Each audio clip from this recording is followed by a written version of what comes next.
Thank you so much, Sharks. Berlin, welcome to the caster desk. I am Quickshot, and I'm joined by Nymaera. Now, we have cast together before. We have, yes. But you have never cast in front of a live studio. Until today. Until today.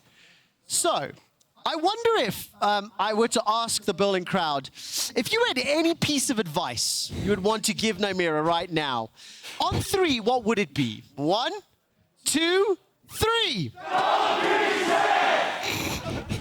Thank you so much, Berlin. That was amazing! Oh, you all planned this. Amazing. I got down here before the show even started. We had a little training session together. And that's a great piece of advice. It works for everyone, anywhere, all the time.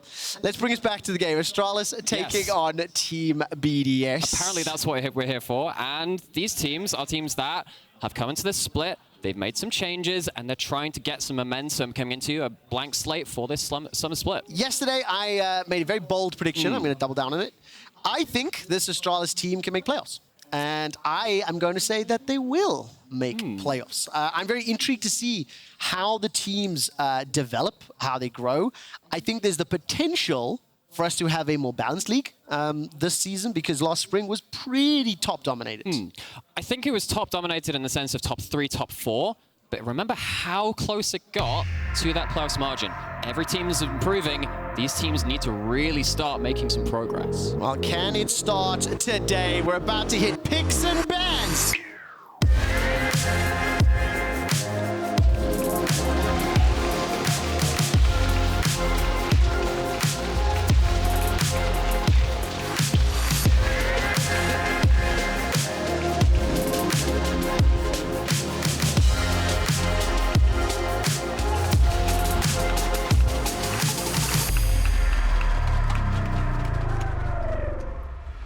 Ooh, some funky beats to kick off the day. And we're going to look at the first picks and bans of day 2 here in summer. My eyes are going to go to the bottom lane. I'm interested to see what happens with Zeri, with Twitch. I think Yuumi has been banned a number of times. I'm very happy to see her banned and not played. Yes, and the thing about Yuumi is that it's come into a really interesting paradigm between Zeri and then this Twitch. 2 of these AD carries, we've not seen them on the bans just yet, but really dominated a lot of our picks and bans in the last day of games. They tend to answer each other in some regards, but have to see now what makes it through. We had, I believe it was 4 100% pick ban champions yesterday. One of them was Wukong, one of them was Lucian, one of them was Zeri. I think the last one was GP. There are a couple in there. I'm wondering what's going to slip through, because we've had a couple of ones which weren't, of course, talked about there on that ban list. That's it. I mean, Vizicsacsi lost to GP yesterday. Broken Blade had a great performance.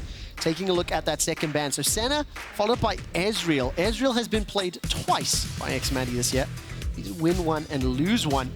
And the Azir will be removed from the pool. I think the mid lane was relatively stale yesterday. The bottom lane definitely saw a wider variety of picks. I'm wondering how it'll develop as we get more games on stage and the scrim bubbles get popped, because now they start sharing experiences with one another. And a lot of it will be about that comfort going towards, actually, you know, we're still figuring out the ropes. Let's go on to something that we at least know kind of works in theory, and we've tried it on that stage. And something like a Viego really fits into that. Every jungler has been playing it so much. I know it turned up on the weather forecast yesterday for those of you who are tuning in for that one. I always skip the news. Well, the Viego's locked in, by the way. So for Xerxe, he's played the champion 12 times, has only won 3 games. One of the things that I always remember when he was playing and made his way into the league was he was a very creative jungler. He picked champions that were definitely off the beaten track. In there. Yeah. Correct. Playing Zac before it was cool, things like that. And the response on the side of Team BDS is going to be that Miss Fortune as well as the Volibear. Seeing a lot of Volibear as well from day 1. And I think what Volibear does is gives you quite a consistent, not quite hard engage option, but something to at least start some plays. I think that the current meta has lost a lot of its backline access. It's lost a lot of its harder engage tools. Volibear is something that's still hanging on just about. Yeah, and of course, with the towers being a little more challenging to deal with, bring a Stormbringer. Problem solved, right? Zeri is currently being hovered. That will now be locked in for Kobbe, and start to see how these compositions want to take shape. I mean, yesterday, when we saw that Zeri, Ornn, was it with Ornn, Zeri and Zoe combination, I'm trying to remember what Wonder was playing in the top lane, but it's escaping me for the moment. The thing is that... It was GP. GP, yeah, I was thinking, like, I think it was something backline access because that's really been the name of dealing with champions like this Zeri. I think that obviously when we've had a lot of these backline champions too, like the Miss Fortune on the other side, so we know xMatty brought out just the other day, you need something to actually reach that backline. And when stuff like Leona, which we've seen for so many years at this point, just disappears, just leaves the stage, you need to find something else to reach those AD carries in a more reliable way. Picking the Ornn alongside the Zeri here from Astralis, I think that's a very good takeaway to saying, look, you're not going to have that same overpowering ability to put down that Call of the Forge God and say, yeah, you're not getting on top of her AD carry. How will the team compositions round out? Because there's a lot of tools here for team fighting. Fair amount of AoE. The support champion pool is now being targeted. Braum as well as Nautilus removed. BDS get one more option available to them. Yes, they actually missed a ban. First game on stage. First time with crowds back here as well. I don't know why, but I presume a little bit of nerves maybe creeping in. Let's see whether or not they get that second one, and we'll get a bit of taste, because right now neither of these compositions clearly tell you how they want to play the game. Not fully. I think that when you look at the individual pieces of particularly what BDS has, Miss Fortune, very lane dominant, very hard to really bully out that champion. If you're even when you...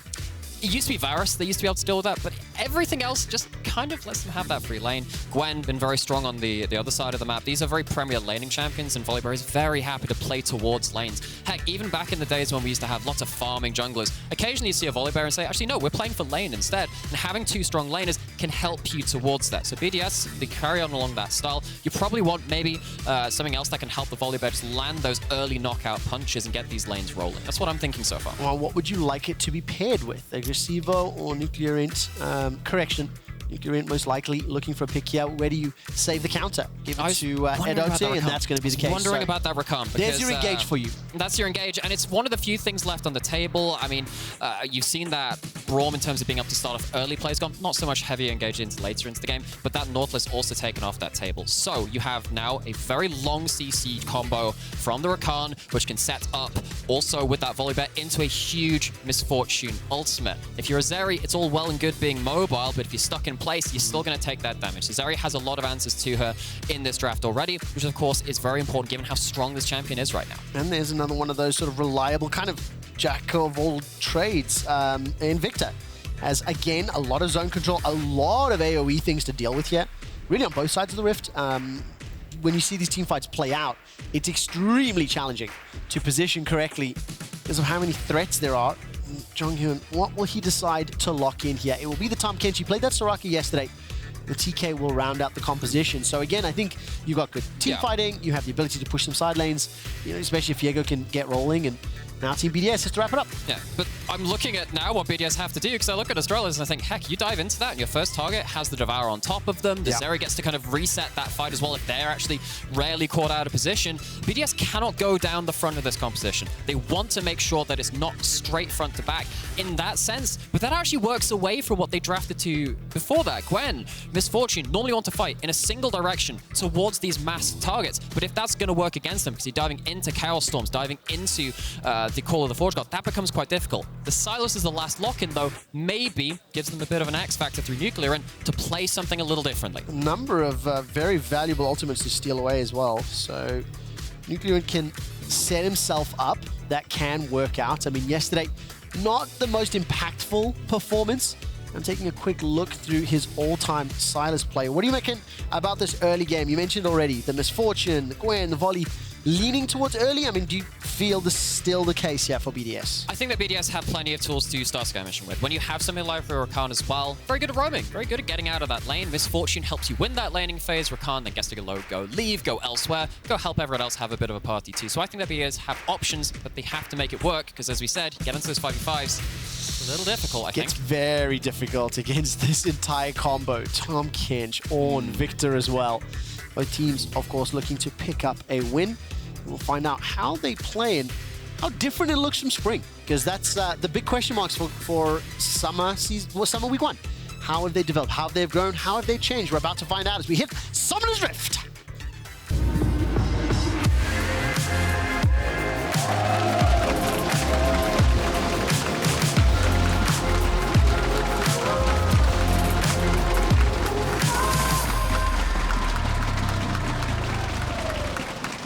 It to hear you clap, Berlin. I did not know how much I missed the fans until I had you all back properly for the summer season. I heard you've been enjoying it. Joining us. Now we'll see whether or not we're going to get an exciting game, as Team BDS are already starting to make a little bit of a shenanigan move here. But they're not going to go further. I'm wondering if it's just going to drop the ward and get out. Well, what that does do, again, is gives that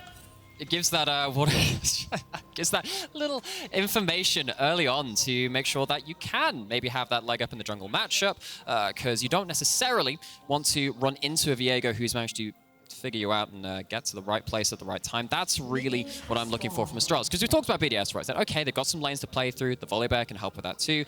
Viego, however, on the counter gank, that's what I'm looking for from Astralis. I want to build on the BDS point for a moment and just kind of remind everyone and help me make sure this is actually right. During the course of spring, BDS had relatively okay early games, sometimes good. But even if they were able to generate a lead, which they did somewhat frequently, the moment you started to move around the map, head into the strategic, the macro part, they didn't really get on the same page. They weren't able to extend those leads. It did definitely feel like that. In fact, I remember I think it was either an interview or a PGL with, I believe it was Grab saying, oh, you know, we're working on pushing back that boundary in terms of we win up to this point in the game, and then we kind of flop over and things go badly. And it's just like, as long as we get that back far enough that the Nexus is dead, it doesn't matter because we've won. So it was a continual journey from them to develop a better mid-game, as you were saying. Yesterday, looking at that first game, maybe it's a little too early to kind of call too much, but it's just worth putting on the table. It felt quite similar to Spring in that first game. It is the benchmark that you're reviewing. And in this bottom lane, Kobbe and JeongHoon are stepping forward, using those tongue lashes and zaps. Pulse Fire to push back xMatty. They got level 2 as well, so respect being shown. xMatty and Erdote starting to move out. We catch a brief glimpse here of Dajor pushing forward. Again, someone expected during these early levels. And the junglers not yet leaving their sides of the rift. The scuttlers are spawning now. That's a level 3 Volibear. Volibear becomes Exodia when he heads into mid lane with that level 3. See as he's hanging out in that bush. Was seen on a ward just beforehand. Ooh, that's a decent catch backwards from xMatty. Flash for flash, traded to, in fact, stuck against the wall. xMatty's got the shot and first blood. There we go, Erdote. Going in with that aggressive play alongside xMatty, and it's JeongHoon, this new rookie coming into Astralis that bites the bullet that time. So I missed the initial setup. Wrong team. Wrong team. Wrong consonant. I missed the setup. I'm assuming that Erdote managed to find that knock-up. Hopefully we'll catch a replay. Thank you, observers. You're just too good. So, well, we have to see what happens in this 2v2 now, because Rakan has forever been a bit of a soft answer into the Tahm Kench and goes right in. Doesn't have the shield yet. This is level 2. You only got 2 of those basic abilities. Can't go through that thick skin. Goes in, gets punished for not quite landing the aggressive play. Control Shift Enter ×9. And Astralis concede first blood. It is secured there by xMatty. The wave was pushing into him. So going to be very happy with that. And already on the back, he's going to show his face in the mid lane. Like he was trying to just investigate that top river. Well, Matty's going to be able to soak a solo XP and clear that wave out. That's got to feel pretty satisfying for Matty and Erdote as well, actually, for BDS as a whole, because they did have some worrying laning early game performances on occasion too. I think Matty was a player which a lot of people expected a lot coming into spring. Struggled on that front. Feels good for him to get that first kill of the game and start showing some of that muscle early on. And of course, the moment that Erdote left the lane, JeongHoon did the same thing. Every single lane is trading pretty heavily at the moment. I do like the fact that both supports have already left to roam. And if you look at the minimap, there is a potential party being set up. Matty's already been able to pick up that quiver. And right now, BDS are stepping forward. I don't think they're going to go further. No, and it feels like this is more about the setup to the setup. It's about making sure that vision's in play and who's known to be on what part of the map. Because a lot of the unsung heroes and the unsung kind of ability to make these plays is about actually, I know where you are, so I'm not making a play. So imagine what happens if Dajor does go in there and then suddenly there's a Tahm Kench. So things fall apart very, very quickly. Speaking of that, so let's see, fairly sure he's not been spotted on this bot side and he's playing around that vision, which Astralis know already. Topside treading fairly heavily on their own as all of these lanes, as you were saying, willing to get stuck in. They do indeed, and it is not impacting the CS just yet. Very minor differences. I think if Chachi falls back, he'll be able to pick up a little bit of a lead. Agresivoo used that Ghost already, and a bit of swing and a miss from Cinkrof. That lightning didn't really do a whole lot, but what I like, very, very fast reaction to open up the first dragon. This will be uncontested because there's no one from BDS around. Well, this was the cross map set up in advance. You know, there's Xerxe who was down in bot side. Bot lane was very happy to push in, use that jungle presence to stay safe and make sure they get control of that wave, get them over to that dragon. Very simple response to that top lane play. They know there's no contest coming through, get that mountain dragon, and this is one of the few dragons where, of course, you're actually pretty happy with the base stats. You get more tankier on the whole now, and more tanky. And then the Ornn, already very, very strong just with base resist. Chachi managing to survive on the top side, getting a benefit for himself through the rest of his team. I mean, Ornn was tanky before the durability update. Yes. He's tanky one of the few that was, actually. Now, a real beefcake, as you might say. Let's see, and Cinkrof will go toe-to-toe on the Scuttle. Call the Forge God comes out, and right between the uprights. That is a goal if you're playing football, but the Scuttle is secured by Cinkrof, and BDS will be able to back away, like, so they maintain that gold lead. My dude, I know that Scuttle crabs are nice, but that's a bit much. A lot. That's a lot. I mean, of course the dragon's already down, and at least at this point, you got a minute and a half before the Herald comes up. Maybe if the objective setup takes a little while there, you're actually going to be having that ultimate backup for a potential Herald contest. It's a bit of a free play, we'll say, because it's not an important point in the game. It's not just yet. I wonder how important in your mind is it that Erdote and JeongHoon have really not been in the laning phase. They've pretty much roamed for the last 2 or 3 minutes. And of course, now that JeongHoon's arriving, he was there a little bit late. It allowed Kobbe, or Kobbe was able to get knocked up and a lot of damage is put down. But yeah, these two supports are definitely looking for opportunities, trying to create moments to punish. I think that's what we expected, but obviously you're obviously asking in terms of like, how does it matter that they weren't in the laning phase? I think that 2v2 we saw earlier is about as good as you're going to get from actual, like, bloodiness from this lane at this point. Level 6 is hit from the Rakan is where things get a little more awkward, as level 6 obviously hit by top laner. Saw the Call of Forge God earlier. It's needlework being thrown out in return. The question for me is actually now, at what point does one of these actually slip off the radar and get to make a play? Because they've been matching each other fairly well so far. When we've seen Erdote go up towards that mid lane, JeongHoon's been there to answer. Erdote hasn't had like a clean run at a lane where they don't know he's coming just yet. That's going to be the break point for me. Well, take a look at the teleport timers. Nobody's available just yet. It's still a while to go. And as they're moving up to the river, just want to quickly highlight for you. Oh, wait, let me do the right one. No, it is right. Yeah, that's it. Okay, so in your mind, you're just going to have to swap these, all right? Agresivoo played 1 LEC game. This is his second. And for Chachi, 305. Definitely one of the longest standing players. He is the oldest player in the league this year. I've just got the graphic on the wrong side. Yes. Technically, I think, Marcus, that's your fault. But what I do like about this and what I do love about the LEC is you always see these new players coming up, challenging, often overtaking the players that came before them. And for Agresivoo, definitely a big opportunity and definitely got a lot to prove with that the new squad. But I mean, heck, you can even apply that way back to how Vizicsacsi came into the league. He ended up promoting into this league, playing Poppy of all things, very out of meta at that time. It's been a long time since 2015, back when that happened though in Agresivoo. This player, very known for the carries, back on that Gwen, has been pulling him out for so long in the ERL scene, and now finally given that chance to step up onto the big stage. First game was half of a good game. The early game was okay, and then things fell apart. Would love to see this guy finally get a chance to spread their wings and make their mark on the biggest of stages in Europe. And it's another one of these games that we've seen from around the world. Well, maybe excluding LPL, where it's going back in time. There was a period in League, 2014-ish, where you would have like legitimate 20 minutes of laning, and then teams would just go fight around Dragon and Baron. Do you remember back when there were lane swaps, that dreaded time? It was effectively just a playbook. That came after just the boring laning phase. Yeah, so it's like, wow, we're doing something different. Just skip it entirely. Happens. Yeah, and it was all scripted, right? That was the thing. You could play the game in a very structured way.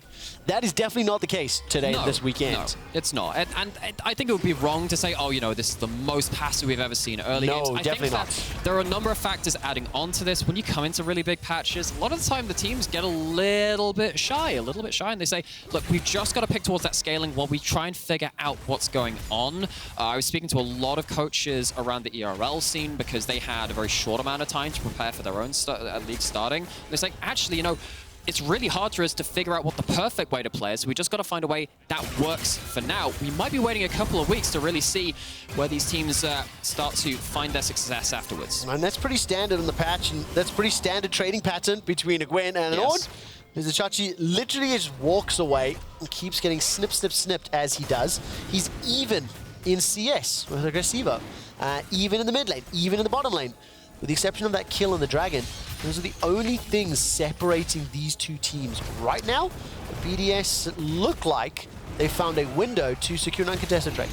And now I think it's probably a good time right now. 11 minutes, we've had, you know, first Herald, which has already been taken, and the ability to take these dragons one apiece now. Has BDS done enough with their early game? Currently, 200 gold ahead, and we said, okay, you know, if they go towards 5v5s and they haven't got big leads, it's going to be a bit rough. I think, personally, Astralis are fairly happy with going even in these lanes, as you were saying. It feels like that fits what I would have wanted out of them in this early game. I concur. And Vedius taught me this amazing thing about team compositions and how you can really... Can you teach me? Focusing, K-I-S-S. Okay, so not just KS, because that's what I do. Right, cool. Keep it simple. Scion. Yeah, right. Yeah. Don't use the insulting the other one. And what I mean by that is Astralis being even, not falling behind Miss Fortune, not falling prey to any Cinkrof ganks. When they want to start team fights, they have got excellent non-committal engage. If the Call of the Forge God doesn't find his target, they get back away. And you know what? Even if they do have a small misstep, you got Tahm Kench that can buy some time. Astralis this time, however, are not investing too many resources. Xerxe is making his way down. Dajor just got his Neandries and has teleport available, but this tower is going very, very low. BDS, credit to them. They found a window, they had support, they had vision, so they chunked a bunch of that tower's damage. Zap comes out, xMatty's firing away. Obby's going to continue to sidestep, and all of a sudden, xMatty's just firing away.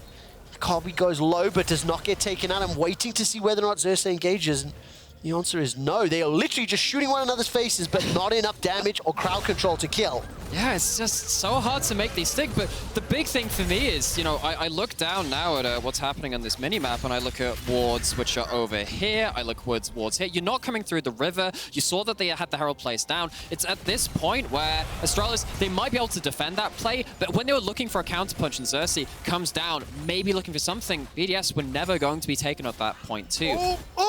JeongHoon waddled out to safety.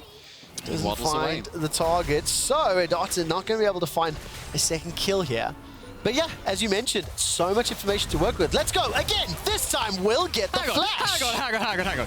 One time, shame on them. 2 times, shame on you. You walked up to the same bush so many times there. Now, there's no minion wave yet. Xerxe's chunked down to 50% HP. Dajor's roamed through the jungle, and this is a 4-on-2 if the gap can be closed. Erdote's going to be able to jump away, and the Chaos Storm does nothing. These is a lot of skill shots being thrown out with a hope and a dream. But not many are coming true. No, and on the top side, similarly, I mean, BDS have chosen to commit Cinkrof towards top side. I thought that maybe bot side with all that vision would have been a good way to kind of punish Astralis going on the aggressive foot. But Cinkrof goes towards that top side, tries to make a cross map happen, but it is all very zero-sum plays. Both teams just kind of swinging at opposite sides and nullifying. Right, get comfy. Grab some popcorn, let's wait for the Dragons and the Barons. Do we got popcorn? The way this is playing out, no towers taken at 14 minutes. Yes, there was a kill. Well, there was a gift donated to BDS by JeongHoon earlier in the game, but frankly, the trading has not been pushed so far that a meaningful impact could be drawn from it. I mean, CS is pretty close across the board, barring some backtimers. There's a couple of mythics available, but the gold is there, and once again, it's objective, so that means we're going to be looking for a fight.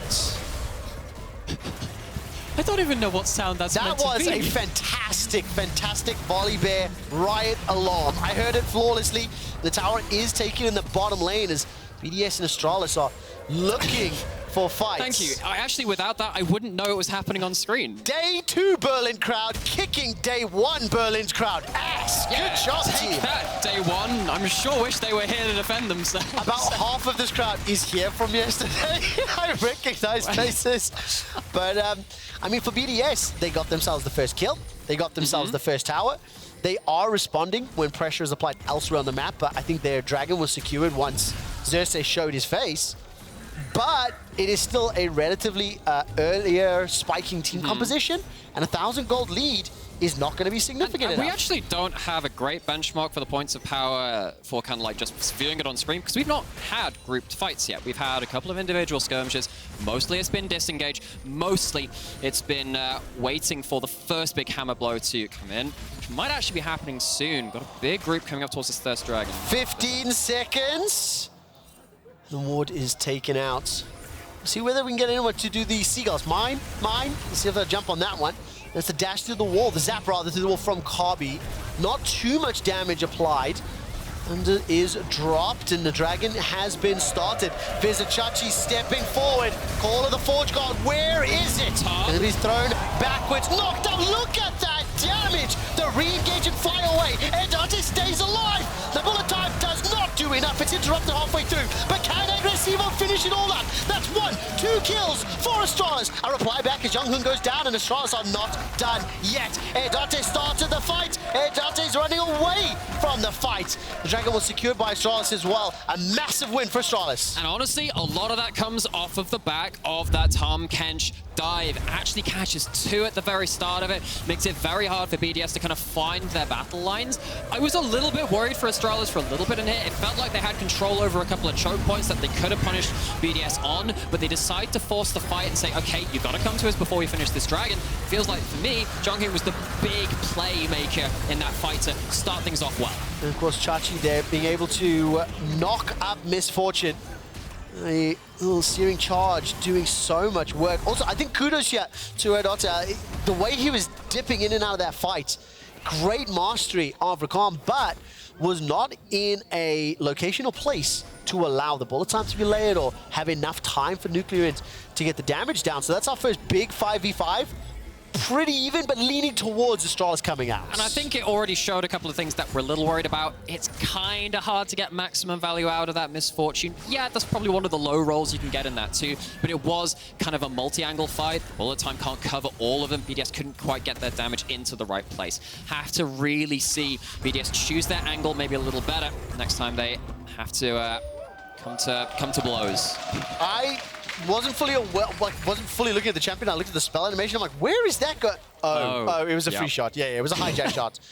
He picks up a couple extra CS, and we're gonna now be setting ourselves up for these team fights. I mean, for BDS, what do they need to do to make a team fight work? Because everybody can understand Astralis' comp. Well, sadly, that Call of the Forge goal would have been quite nice around about now, once it's timed out, and that's probably why Astralis say, well, we don't really have that much ability to jump onto us, so whatever, right? So you're probably waiting for something like that again. I think the other way you do this, and this one's more about your vision, which allows you to come in from multiple angles, try and find people moving between places on the map rather than fighting them when they're already grouped together. It's exactly what Astralis were looking for, but I think NUCLEARINT was able to back away in time. The members of Astralis are not leaving though. Rift Herald has now been dropped. It'll push towards that top lane. No tower secured yet for Astralis. We're going to be playing for that Infernal Soul. 1, 2, 3, 4 members making their way up, but xMatty's going to be a little bit late, and BDS are not going to be able to hold the fray. That's a knock-up onto Cinkrof. The chains are caught. A zap comes out as well. Here's xMatty. Can he find the bullet time? The tower's been secured. Dropping down, make it rain. Further forward, that's a re-engage. JeongHoon once again goes too far forward. That's not the direction. Agresivoo is looking for the snip, the cut, the kill, but Kobbe's able to fire back. BDS get the kill, Astralis got the tower. And, I mean, I know I praised JeongHoon for the last engage. That one was, I didn't know we had Toad in the hole as a food here. Apparently just goes straight into the ground. He goes into the ground, he just doesn't come back up. He just goes straight into it. Okay, was there logic that could be applied? Because I saw him dive in and get killed. Let's take a second look. Also, keep an eye on the minimap. xMatty is going to be very, very late to this fight, so BDS really were hoping for a little bit longer of a delay. They were, but I think as soon as the Call of the Forge God misses, BDS feel fairly good about this, right? NUCLEARINT starting to stack up stuff like that Conqueror, and at this point, tower's down, you think, right, maybe we can start going in again. This is where, for me, it's a miscommunication. That is way too far. I think maybe if it was like half a screen closer, things get closer, but it's not really in the right distancing for that to work out. I also just caught a glimpse of the rest of Astralis trying to crest the corner, but they don't have that same distance capability in such a short space of time. So I would like to applaud the attempt. It was more clear on rewatching, and Astralis were just trying to chase the fight, trying to push together as units. But one of them can clear half a screen with a little dip into the sand. I wonder if we're going to see a... the thing is, though, like, it looks bad when it goes wrong like that from something like the Tahm Kench, but that's your only engage option outside of that Call of the Forge God. When that misses, you're really left with just hoping that Tahm Kench W hits. And does it hit? Does it hit? Does it hit? Oh! Yes, it does! A two-man knockup! Oh, gets Cinkrof! Some flying miles. He was thrown in the air once again. And the timing is the best. 20 seconds before the next dragon. This will allow Astralis to push this middle wave. They're going to go for a fight. They're going to go for a fight. xMatty's got the bullet time, waiting to channel it if he can. He's going to dash backwards away. The Chaos Storm is pushing him out the fight. The Chaos Storm has killed him. He couldn't even press R. That's a double for Dajor, the 5th for Astralis. And BDS, they end up diving into this phalanx, this multiple carry comp, which does so much damage when you're stuck in and amongst them. NUCLEARINT had a pretty okay angle, just wasn't quite enough. Oh, I just hear flashbacks of Nymaera in picks and bans. You know, this comp looks a little bit like lane dominant. You know, win lane, win game. You didn't quite phrase it that way.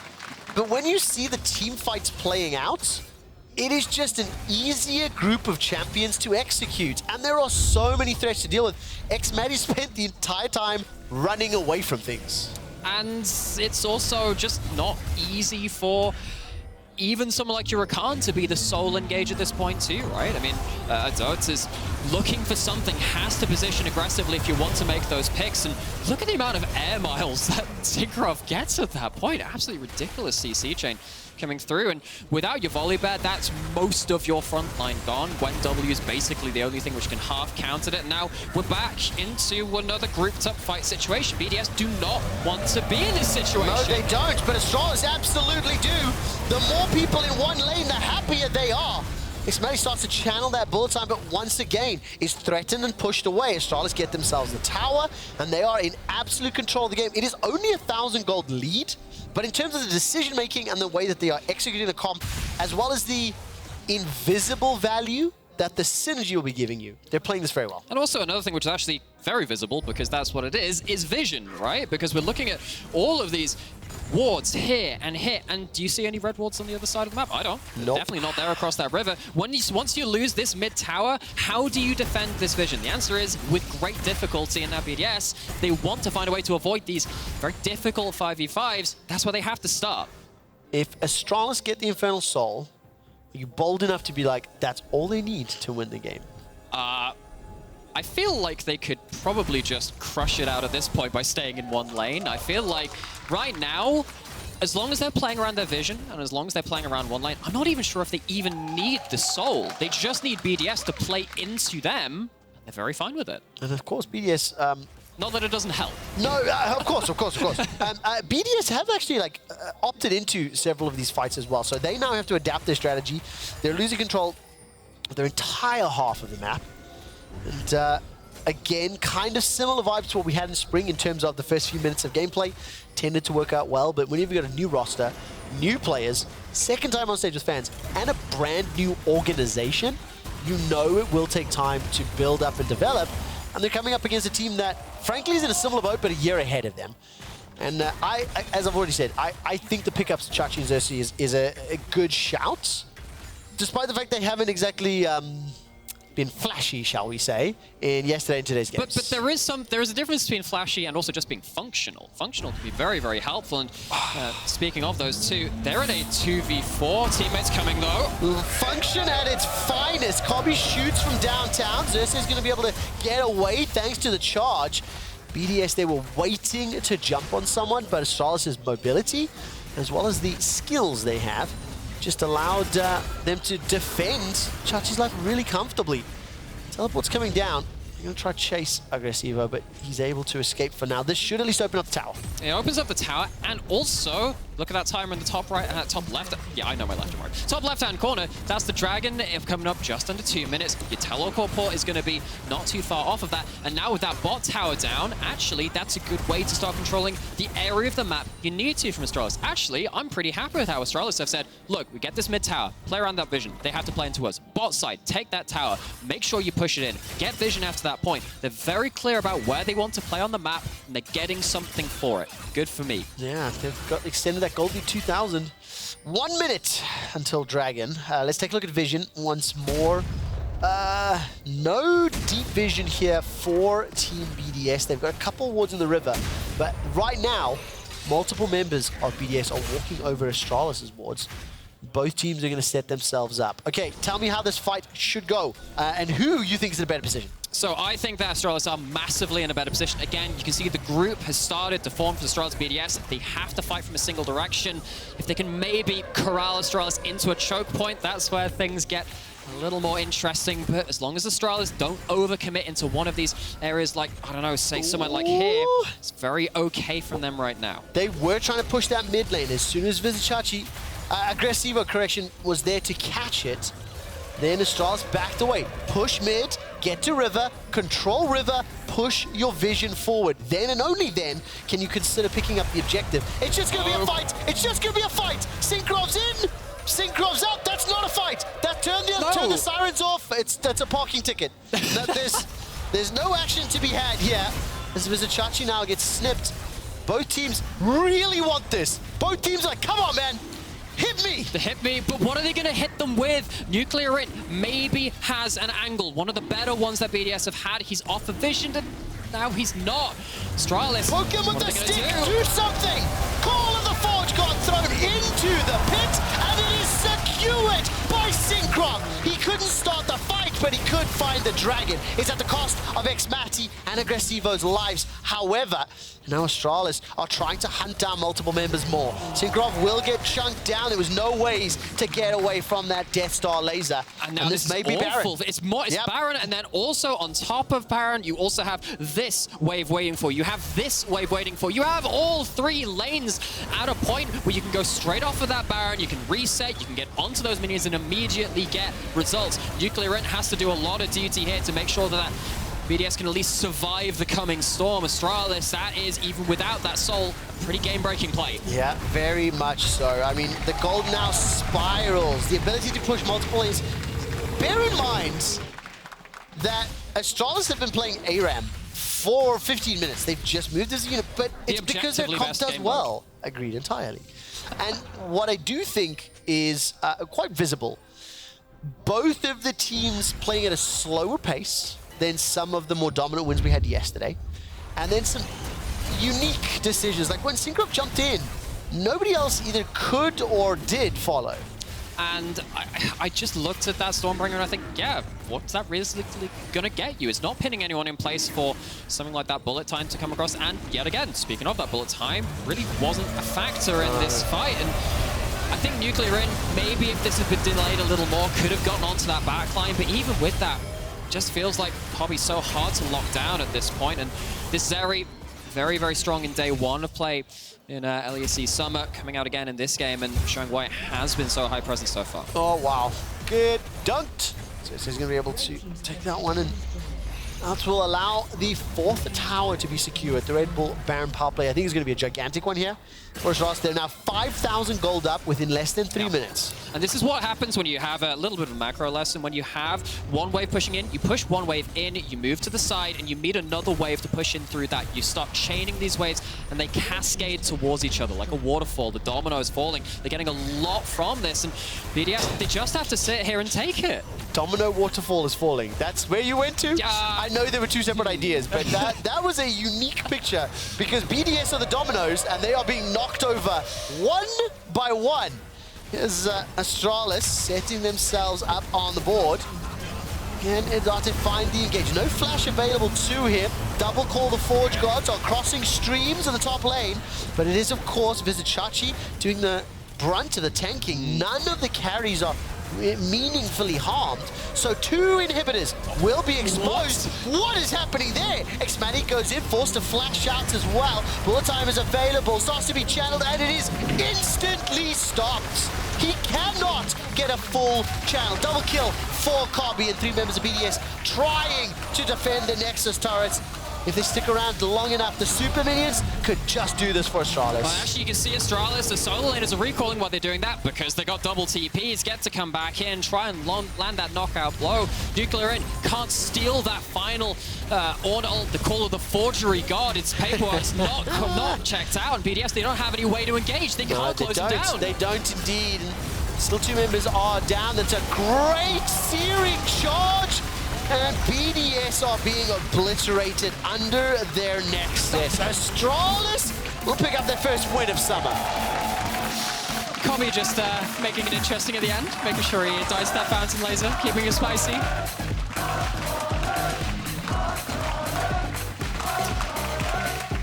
The game played out as you may have expected from the draft in terms of the pace in the early game. I was a little disappointed to not see more attempts at making plays from the BDS side, but that bottom lane, I think maybe went a little bit more even than even I was anticipating. Yeah, I think the 2 big takeaways for me are, one thing you said about Astralis, yeah, change is looking good. It looks like this is actually a team which you said, hey, maybe they even will make playoffs. This was a strong performance from them. It was very consistent, they played what they needed to play, and it worked out for them. I think BDS, for me, I think the problem is about recognizing where they shouldn't be fighting. Yes. And that was the lacking thing for me. They know how to play their champions, maybe not into the enemy comp this time, though. That 5v5 was never realistically going to work out for them, and they just kept butting their heads against that wall. Well, Astralis will bounce back from yesterday's defeats. They pick up a... I think it is fair to say it was a hard-fought win. The game was Astralis-led, especially outside of the laning phase. But they did have to fight tooth and nail until that Baron fight to win it. So that means you have 3 nominees for Key Player of the Game. Head over to @LEC on Twitter. Vizicsacsi, Xerxe, or Dajor. I say vote for the old guys, either of them. Vizicsacsi is, in fact, the oldest player in Europe. In the ADC, not in all of you because I play, but yeah, 29 years old and definitely got the chops for at least Ornn. And yeah, I think that, given that this comp was so much about the Ornn engages, that was a big pivotal moment and showing that he's still got that ability to play around that responsibility, Ornn mechanics, that's where it's got to. That's where it's got to. I can see him setting up on stage in just a moment, but I think 2 games down now, and there still needs to be a lot of settling in. The spring season shakiness was something we talked a lot about, these new rosters coming together, needing to learn the ropes, needing to learn the meta. The meta that you need to learn and adapt to is theoretically significantly different. So these next few weeks of games are going to be very interesting. I want to see how Astralis in particular will develop because I do have a lot of confidence and faith in the old boys. And the thing is, it might actually just be in a lot of their heads as well. It's like, we need to play this way in the new meta, and they just haven't had quite enough time to get into the motion of it yet. There's a lot of development yet to be done. There's a lot to be done. I can see them setting up. I wonder if I can steal the first question. Do you think the Poppycopter could come back? He can't hear me, but I know Laure can, so... Can we go? We good? We can go. Go! I mean, let's ask him directly. Chachi, Poppycopter, is it coming back at some point? Sorry, I didn't hear. Poppycopter, is it coming back at some point? Sorry, I didn't hear. Poppycopter, that's what you said? Okay. Poppy Factor? Yeah. Yeah, it will be coming back at one point for sure. All right. We'll see about that later in the split, but in the pre-show today, I think it was Fabiven who was talking about the importance of winning the very first games. What do you think on that? Yeah, I mean, I do agree. It's very important to win the first games because it's a lot about like how fast you settle on the stage. And I think we had a bit of trouble yesterday, but today felt much better. Yeah, adjusting, and I think, also another team facing. But you had a good showing against G2, I feel, for a first game. But talking about your return, I saw you in the LFL, obviously, in spring, but it's really good to have you back in the LEC. How hard was it to come back to pro play, especially after taking like a year hiatus, I think, was it? Yeah, I mean, it was a bit longer break for me, but after a few months, I already felt like I was getting slowly back to shape, but I think it was this transition to Astralis that really brought back my confidence, and I feel like I'm a much better player than I was. So I just hope I can show this on stage as well. Of course. What was the biggest motivation for you joining Astralis when they made the offer? Sorry, I couldn't catch it. What was the biggest motivation for you to join Astralis when they made the offer? Yeah, I mean, the biggest motivation for me was to play in the LEC. And then when I heard about the roster as well, or like I saw the roster, that they have Kobbe and Vizicsacsi joining as well, it was very promising with the old Splice reunion. So I really liked the prospect and was very impressive. Yeah. Xerxe before the game was actually telling me that you guys haven't changed too much since the last time you played together, but how it is as a top laner to reform this synergy that you had in the past. I mean, it was kind of like getting back together felt really familiar, like instantly in the first game already, and we can just discuss anything if any problem comes up within the game. So I feel like it's very easy right now for us to improve and just look ahead. So I'm very much enjoying playing right now, and I think the same goes for them too. Yeah, and it's nice to see you guys together again. But now, you've been missing on the LEC stage, I think, for 2-3 years, maybe, was it? What do you think of the top lane competition nowadays? From the scrims you had, because I know you didn't have so many on-stage games so far. I mean, the competition, the level of competition is increasing year by year, I would say. It's just like mechanics that used to be not so common are becoming common and everyone knows them. So like the level is increasing, and I think right now it's a bit harder to shine individually and solo carry games. It comes a lot more down to like the team play and how you coordinate together with your teammates. All right, well, we'll see how the game evolves. And if we can see this puppy again in your hands, Chachi, thank you so much for the interview. Thank you very much as well. Welcome back to the LEC, obviously. And after the Thank you. break, we will hear more on this match from Goldberg in the desk before SK versus Mad Lion. Stay tuned, guys.